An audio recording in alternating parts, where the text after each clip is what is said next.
আমি young জেনারেশনকে request করবো যে হতাশ হবেন না। হতাশার কারণে তারা আজকে বিভিন্ন জায়গায় চলে যাচ্ছে, শুধু হতাশা, চাকরি নাই হতাশ,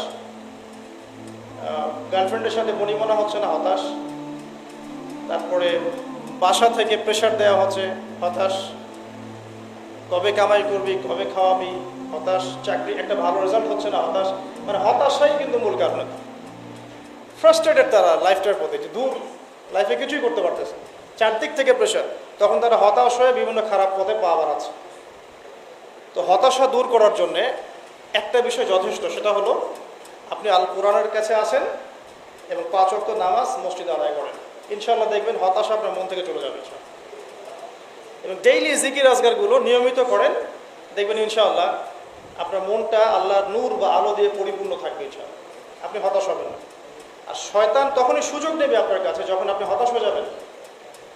আপনি হতাশ হয়ে গেলে শয়তান আপনার কাছে সুযোগ নেবে, হতাশ হবেন না কখনো না। লা তাহজান, তুমি দুশ্চিন্তা করো না, ইন্নাল্লাহা মা'ানা, আল্লাহ আমাদের সাথে আছে। এগুলো কিন্তু চারটাখানি কথা না। যখন আপনি বিপদে পড়ে একনিষ্ঠভাবে আল্লাহর প্রতি তাওয়াক্কুল করে খালি বলবেন যে হাসবি আল্লাহ ওয়া নি'মাল ওয়াকিল, আল্লাহই আমার জন্য যথেষ্ট, তিনি উত্তম কর্মবিধায়ক, আল্লাহ পাকের দায়িত্ব হয়ে যাবে আপনাকে সাহায্য করা ইনশাআল্লাহ।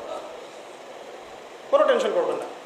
যখনই কোনো বিপদ আপদে পড়বেন মন থেকে বলবেন হাসবি আল্লাহ ওয়া নি'মাল ওয়াকিল অথবা হাসবুনাল্লাহ ওয়া নি'মাল ওয়াকিল, ইনশাআল্লাহ দেখবেন আল্লাহর সাহায্য নেমে আসবে ইনশাআল্লাহ। একজন আলেম একটা কথা বলেছিলেন একদিন, যে আগে মানুষ যত বেশি আল্লাহর কাছাকাছি থাকতো আল্লাহ পাকের নুসরা মানে সাহায্য তত কাছে থাকতো। যখন মানুষ আল্লাহ থেকে দূরে সরা শুরু করেছে আল্লাহ পাকের নুসরাও আস্তে আস্তে আস্তে আস্তে সরে গেছে। এমনও হয়েছে এক সময় যে আসমান থেকে আল্লাহ পাক খাবার নাজিল করেছেন, এখন আপনি কল্পনা করতে পারছেন না।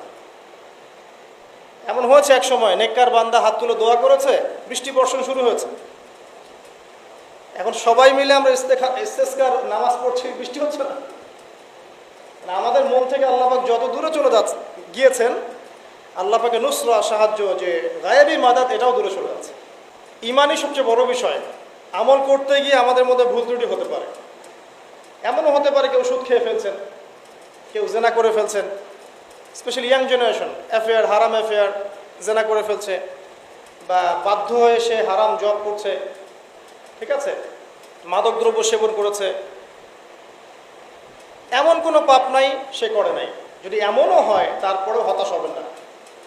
আল্লাহ রাব্বুল আলামিন আপনার খালেস ইমান যদি আপনি নিয়ে আসতে পারেন, তওবা করে ফিরে আসতে পারেন, আল্লাহ পাক মুহূর্তের মধ্যেই সমস্ত গুনাহ তো মাফ করে দিবেন ইনশাআল্লাহ, গুনাহগুলোকে নেকি দিয়ে পরিবর্তন করে দিবেন ইনশাআল্লাহ।